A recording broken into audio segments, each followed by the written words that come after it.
Hello साथियों, कैसे हैं आप? ठीक ठाक हैं? उम्मीद है खैरियत से होंगे। और आपको अल्ट्रासाउंड टीचिंग वीडियोस में डॉक्टर अरशद नदीम आवान के साथ एक दफ़ा फिर मैं खुश आमदेद कहता हूँ।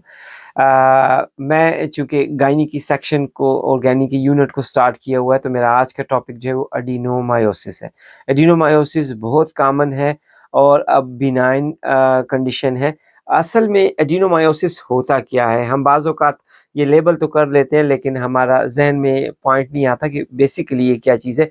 जो इंडोमीट्रियम है, इंडोमीट्रियम के कुछ ग्लैंड्स और उसका स्ट्रोमा जब मायोमीट्रियम के अंदर जाकर इम्प्लांट हो जाता है, तो इसको एडिनोमायोसिस कहते हैं। हिस्टोलॉजी में इसकी कुछ क्राइटेरिया है। जिस तरह जो आउटर एज है इंडोमीट्रियम की, उससे 2.5 से लेकर 3 मिलीमीटर तक अवे जो है, अगर उसमें इंडोमीट्रियम के ग्लैंड जो हैं वो मायोमीट्रियम में मिल जाएं, तो इसको जो है एडिनोमायोसिस जो है वो लेबल किया जाता है। अगेन एडिनोमायोसिस के कुछ सिम्टम्स हैं। मिसाल के तौर पर यूट्राइन ब्लीडिंग होगी, इर्रेगुलर ब्लीडिंग होगी, पेनफुल मेंसेस होंगे, मेनोरेजिया होगा, डिस्मेनोरिया होगा, और अक्सर इनफर्टिलिटी भी जो है वो इसमें काउंट करती है। इनफर्टिलिटी के केस भी जो है इसमें देखने में मिलते हैं, लिहाजा ये रिस्पॉन्सिबल है इनफर्टिलिटी के लिए भी किसी हद तक। तो एडिनोमायोसिस के फीचर हमें अल्ट्रासाउंड पे कैसे नजर आएंगे? आप किस तरीके से पिक करेंगे कि ये एडिनोमायोसिस है? बहुत इंपॉर्टेंट है, क्योंकि बाज़ औक़ात जब सफिशिएंट नॉलेज ना हो या प्रैक्टिस ना हो या हमने वो केसेस ना देखे हों, तो हम उसको लेबल नहीं कर सकते। चिन्ह एक तस्वीरों के साथ उसको नहीं लेबल किया जा सकता, जब तक कि आपको उसकी प्रॉपर हिस्टोलॉजी और उसकी प्रॉपर पैथोफिजियोलॉजी का अंदाज़ा ना हो। जब आपको पैथोफिजियोलॉजी का पता लग जाता है, तब आसानी से आप पिक कर सकते हैं। जिस तरीके से अल्ट्रासाउंड इमेज पे या तो ये डिफ्यूज़ मिलेगा, सारा मायोमीट्रियम में आपको जो है ये डिफ्यूज़ फॉर्म में मिलेगा, तो उसे हम डिफ्यूज एडिनोमायोसिस कहते हैं। या कभी-कभी ये फोकल मिलेगा, फोकल अक्सर इग्नोर हो जाता है। फोकल को जो है हम एडिनोमायोमा कहेंगे। अब एडिनोमायोमा और लियोमायोमा या फाइब्रॉइड जो है, ये किसी हद तक मिलते-जुलते हैं। अब हमें कैसे पता लगेगा कि ये फाइब्रॉइड ही है या ये फोकल एडिनोमायोमा है? तो उसके कुछ डिस्टिंग्विशिंग फीचर है। जिस तरीके से जो फाइब्रॉइड है या लियोमायोमा जिसे कहते हैं, उसकी जो आउटर वॉल है, आउटर लाइनिंग बड़ी कंफर्म होगी और आपको क्लियर वेल डिफाइंड वॉल मिलेगी, जो आपको डिस्टिंग्विशिंग नजर आएगी कि ये फाइब्रॉइड है। लेकिन अगर वो वॉल आपको वेल डिफाइंड नहीं है, तो वो आप जो है वो आपका एडिनोमायोमा हो सकता है। दूसरी जो डिस्टिंग्विशिंग फीचर है वो ये है कि जब आप डॉपलर सिग्नल पुट करेंगे, तो डॉपलर सिग्नल पे आपको सेंट्रल जो वेस्कुलरिटी मिलती है वो हमेशा लियोमायोमा में होती है, फाइब्रॉइड में होती है। लेकिन जो पेरिफेरल वेस्कुलरिटी होती है वो आपको एडिनोमायोमा में मिलेगी, फोकल एडिनोमायोमा की जो मैं बात कर रहा हूँ। इसके साथ साथ आप देखते हैं कि कभी कभी सिस्टिक पैटर्न भी नजर आता है। चूंकि मुख्तलिफ सिस्टिक एरिया छोटे छोटे से आपको जब नजर आते हैं मायोमीट्रियम में, तो हम इसे एडिनोमायोसिस कहते हैं। लेकिन अगर वो सिस्टिक एरिया बड़ा हो जाए, वो बड़ा सा सिस्ट नजर आए, तो इसको हम कहते हैं सिस्टिक एडिनोमायोमा। बड़ा रेयर है, लेकिन ये हो सकता है। और इसके लिए जो वर्ड यूज होता है उसे कहते हैं जुवेनाइल सिस्टिक एडिनोमा। तो ये आपको सिस्टिक एडिनोमायोमा जो है वो उसे उसका आप लेबल करेंगे। तो ये भी पॉसिबिलिटी है। तो आपके जहन में रखना है कि ये नॉर्मल सिस्ट है या ये सिस्टिक एडिनोमायोमा है। तो आपने सिस्टिक एडिनोमायोमा का फीचर जो है अपने जहन में क्लियर रखना है। उसके साथ साथ आपने उन लोगों को देखना है जो कि टिमोक्सिफिन पे होते हैं। टिमोक्सिफिन पे जो खवातीन ब्रेस्ट कैंसर के लिए टिमोक्सिफिन मेडिकेशन ले रही थी, उनमें चांसेस ऑफ एडिनोमायोमा या एडिनोमायोसिस काफ़ी ज़्यादा होता है। तो ये 4-5 फीचर थे जो कि मैंने आपको वर्बली बता दिया। अब आगे फर्दर उसकी एक्सप्लेनेशन में नरेशन जो है वो इमेजेस पे दूंगा, आप उसको भी एक नज़र देख लें, इमेजेस को भी जहन में रख लें, और मैं यकीन करता हूँ कि आपको इस वीडियो से काफ़ी फ़ायदा होगा। तो आइए देखते हैं ये आगे इमेजेस।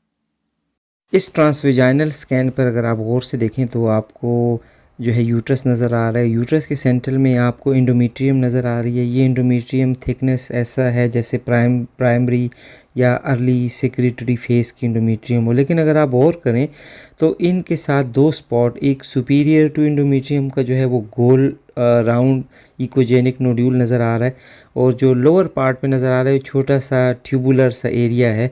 ये दोनों दरअसल एडिनोमायोसिस हैं। ये दोनों जो है वो मायोमीट्रियम के अंदर इंडोमीट्रियल टिश्यूज़ जो है एम्बेडेड हुए हैं। एडिनोमायोसिस के लिए जो क्राइटेरिया है वो ये है कि 2.5 to 3 millimetre away from endometrio myometrial interface, अगर इंडोमीट्रियम के जो टिश्यूज़ हैं वो मायोमीट्रियम में पड़े हुए हों 2.5 से 3 मिलीमीटर हटकर, तो हम इसको एडिनोमायोसिस लेबल करते हैं।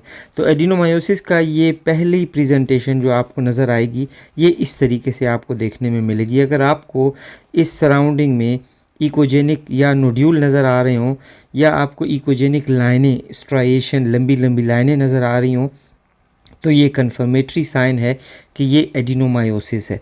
तो एडिनोमायोसिस को बाज़ औक़ात ये फीचर्स देखते हुए हम इग्नोर कर जाते हैं।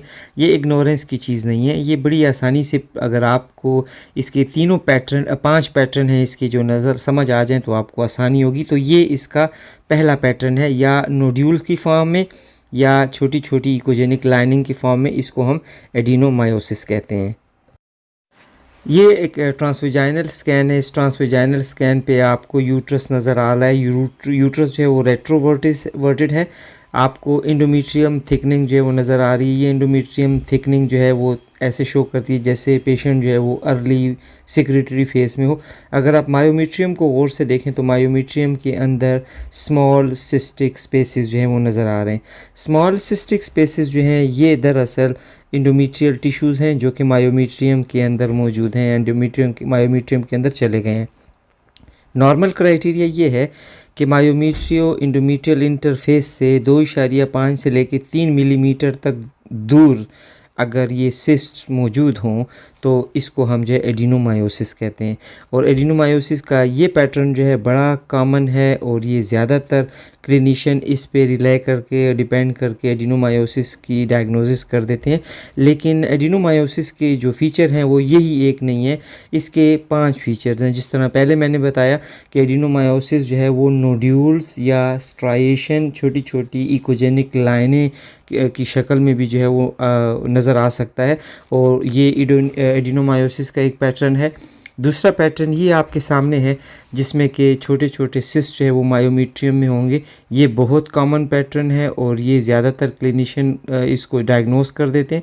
तो अब जो है जो फर्दर 3 और पैटर्न है उसके बारे में भी देखते हैं ताकि आपको एडिनोमायोसिस की क्लियर पिक्चर नज़र आए और आप क्लियरली उसको डिफ़ाइन जो है अपनी अल्ट्रासाउंड रिपोर्ट पे जो है वो कॉन्फिडेंटली कर सकें। अल्ट्रासाउंड की इस इमेज पे आप देखें तो ये एडिनोमायोसिस की डायग्नोसिस के लिए जो है आपको ये स्लाइड दिखाई जा रही है। एडिनोमायोसिस की जो थर्ड पैटर्न है वो ये है कि अगर डिफ्यूज़ हेट्रोजेनस मायोमेट्रियम आपको नज़र आ रहा हो, तो अगर आप गौर करें तो इस स्लाइड पर आपको जो मायोमेट्रियम है वो डिफ्यूजली हेट्रोजेनस नज़र आ रहा है। इसकी इंटीरियर वॉल, पोस्टीरियर वॉल आपको जो है हेट्रोजेनस नज़र आ रही है। इसमें तमाम जो मस्कुलर पैटर्न होता है, मायोमेट्रियल जो पैटर्न होता है वो सही तरीके से नज़र नहीं आ रहा, ये हेट्रोजेनस नज़र आ रहा है। कुछ क्लिनिशियन इसको इस तरीके से मेंशन करते हैं कि uterine myometrium is heterogenous suggestive of ill defined fibroid activity. ये भी किसी हद तक दुरुस्त है क्योंकि बाज़ औक़ात इल डिफाइंड फाइब्रॉयड्स हमें क्लियरली उसकी आउटर बाउंड्री या आउटलाइन नज़र नहीं आता, तो उसको हम हेट्रोजेनस मायोमेट्रियम को जो है as a ill defined fibroid activity label कर देते हैं। लेकिन उसकी जो दूसरी कॉमन डिफरेंशियल है, जो फर्स्ट डिफरेंशियल होनी चाहिए वो एडिनोमायोसिस होनी चाहिए। एडिनोमायोसिस में मायोमेट्रियम की जो इकोजेनिसिटी है वो हेट्रोजेनस पैटर्न आपको नज़र आ जाता है। तो ये एडिनोमायोसिस का थर्ड पैटर्न है। तो इस तरीके से आपने इसके अब तक 3 पैटर्न देख लिए। पहले पैटर्न में आपने देखा कि नोड्यूलरिटी और स्ट्राइएशन नज़र आती है जो कि इंडोमेट्रियल टिश्यूज़ होते हैं मायोमेट्रियम के अंदर। दूसरे जो है वो पैटर्न आपने बहुत कॉमनली देख लिया कि उसके अंदर स्मॉल सिस्ट मायोमेट्रियम के अंदर पाए जाते हैं और मायोमेट्रियम की जो पेरेन्काइमा है वो आपको सिस्टिक अपीयरेंस नज़र आ रही होगी। तो उसको हम जो है एडिनोमायोसिस कहते हैं, जो कि बहुत कॉमन है।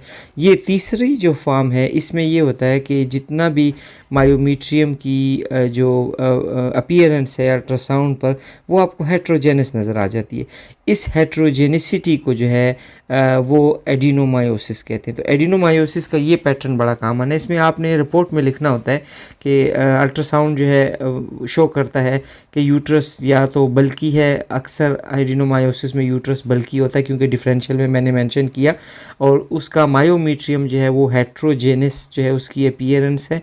और बल्कि यूट्रस विद मायोमीट्रियल हेट्रोजेनेसिटी जो है ये सजेस्टिव ऑफ है, ये रिकमेंड करता है कि ये केस जो है वो एडिनोमायोसिस का है। तो इस तरीके से आप इसको एडिनोमायोसिस जो है वो लेबल करेंगे। ये अल्ट्रासाउंड पर एडिनोमायोसिस की एक अलहदा प्रेजेंटेशन है, जिसमें ये होता है कि uterus as a whole globular shape में नज़र आता है। आपको समझ नहीं आती, कंफ्यूज होंगे कि कहाँ पे इसका फंडस स्टार्ट हो रहा है, कहाँ पे हम इसका जो है वो लोअर बॉडी देख रहे हैं, बल्कि आपको एक गोल मगोल सा यूट्रस जो है वो नज़र आ रहा होगा, एक ग्लोबुलर शेप का यूट्रस जो है वो नज़र आ रहा होगा, और थोड़ा सा बल्कि होगा। तो इस वजह से इसको जो है ये एडिनोमायोसिस की एक चौथी प्रेजेंटेशन है। जिस तरह मैंने आपको बताया था कि जब यूट्रस इनलार्ज हो या बल्कि हो, तो उसके डिफरेंशियल्स में हमने बताया था कि एडिनोमायोसिस उसका एक डिफरेंशियल है। ये पॉसिबिलिटी होती है कि अगर यूट्रस बल्कि आपको नज़र आ रहा है तो वो बिकॉज ऑफ एडिनोमायोसिस हो सकता है। तो वो ये डिफरेंशियल जो है हम आपको यहाँ पे उसको क्लैरिफाई कर रहे हैं कि आप देखेंगे कि यूट्रस आपको ग्लोबुलर राउंड शेप में नज़र आ रहा होगा। इसकी बॉडी जो है वो इलोंगेटेड नहीं होगी, इसका सर्विक्स आपको छोटा सा नज़र आ रहा होगा। तो ये ग्लोबुलर फॉर्म का जो यूट्रस है ये शो करता है कि ये जो है बिकॉज ऑफ एडिनोमायोसिस है। तो एडिनोमायोसिस की ये चौथी शेप आपने जब अल्ट्रासाउंड पे देख ली, तो आपने इसकी रिपोर्टिंग कुछ इस तरीके से करनी है कि अगर वो आपने ट्रांस एब्डोमिनल स्कैन पे देखा, तो इसके लिए सबसे बेहतर तरीका ये होता है कि आप एक दफ़ा ट्रांसवेजाइनल स्कैन भी परफॉर्म कर लें। जब आप ट्रांसवेजाइनल स्कैन परफॉर्म कर लें तो आपको ये क्लैरिफाई हो जाएगा कि वाकई यूट्रस जो है वो ग्लोबुलर शेप का है। तो अगर ग्लोबुलर शेप का आ रहा है तो आप रिपोर्ट पे लिखेंगे कि on abdominal, transabdominal and transvaginal scan the shape of the uterus appears globular.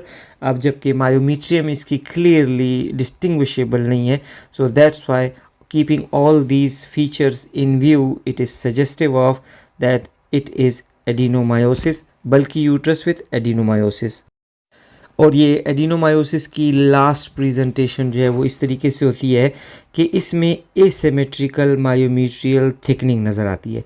अगर आप गौर से इस इमेज को देखें, ये ट्रांस एब्डोमिनल स्कैन है, इसमें आप देखें तो आप कोशिश करें तो आपको इंडोमीट्रियम, सबसे पहले आप लैंडमार्क इंडोमीट्रियम देखें, आपको इंडोमीट्रियम की जो है वो थिन इंडोमीट्रियम नज़र आ रही है। इसका मतलब है कि पेशेंट अर्ली प्रोलिफरेटिव फेस में है, अभी शायद मेंस्ट्रुएशन इसकी 2-3 दिन पहले हुई।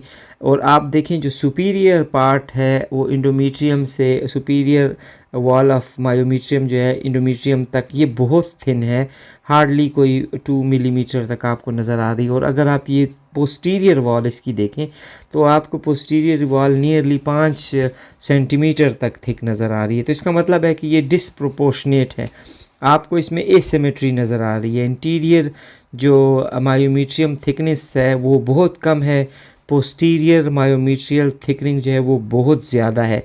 और इसमें दूसरा बड़ा फैक्टर जो है वो ये है कि आपको स्टिल जो पोस्टीरियर मायोमीट्रियम है वो हेट्रोजेनस नज़र आ रहा है।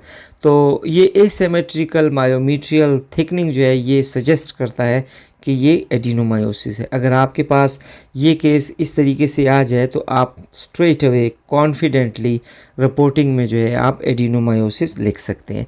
तो एडिनोमायोसिस के 5 पैटर्न क्लेरिफाई हो गए।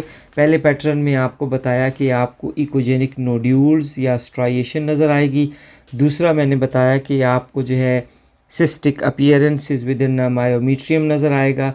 तीसरा बताया कि आपको मायोमीट्रियम जो है वो हेट्रोजेनस नज़र आएगी। चौथा मैंने बताया कि वो आपको ग्लोबुलर यूट्रस जो है आपको नज़र आ रहा होगा। पांचवा मैंने ये बताया कि एसिमेट्रिकल मायोमेट्रियल थिकनिंग जो है आपको देखने में मिलेगी। और आखिरी एक दफ़ा फिर रिपीट कर लूँ कि क्राइटेरिया क्या है कि मायोमेट्रियो इंडोमेट्रियल इंटरफेस से 2.5 से 3 मिलीमीटर दूर अगर आपको ये तमाम फीचर्स नज़र आ रहे हों तो आप अल्ट्रासाउंड एमएच पे, अल्ट्रासाउंड रिपोर्टिंग पे कॉन्फिडेंटली एडिनोमायोसिस जो है वो रिपोर्ट कर सकते हैं। जी दोस्तों, तो ये था एडिनोमायोसिस के हवाले से। आपको यकीनन अब पहचान हो गई होगी कि एडिनोमायोसिस क्या है। जब इंडोमेट्रियल ग्लैंड और स्ट्रोमा मायोमीट्रियम में एम्बेडेड हो जाते हैं, इम्प्लांट हो जाते हैं, तो उसको हम एडिनोमायोसिस कहते हैं। ये डिफ्यूज़ भी हो सकता है, फोकल भी हो सकता है। आप पहचानेंगे कैसे? डिफरेंशिएटिंग फीचर्स भी आपसे डिस्कस कर दिए कि वो कौन से फीचर हैं जो कि आपको लियोमायोमा और एडिनोमायोमा के दरमियान फ़र्क बताएँगे। उसके साथ-साथ आपको जुवेनाइल सिस्टिक एडिनोमायोमा के बारे में भी थोड़ी-सी गाइडलाइन मिल गई, तो वो भी आपको पिक्चर पे आपने क्लियर कर ली। तो उम्मीद है कि ये वीडियो आपको बहुत आसानी फ़राहम करेगी जब आप एडिनोमायोसिस के केस को जो है वो डायग्नोज़ करेंगे। अगर इस सब्जेक्ट से रिलेटेड कोई क्वेरी, कोई पॉइंट आपके ज़हन में है, तो आप मुझे ज़रूर टेक्स्ट कर दीजिएगा। मैं आपके मैसेज को रिप्लाई करूँगा, और अगर कहीं पे नरेशन की ज़रूरत हुई तो वो दूँगा, और कहीं वीडियो की ज़रूरत हुई तो वो भी ज़रूर मैं आपके लिए बनाऊँगा।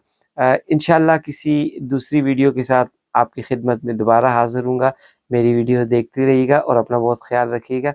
इजाज़त दीजिएगा। अल्लाह निगहबान।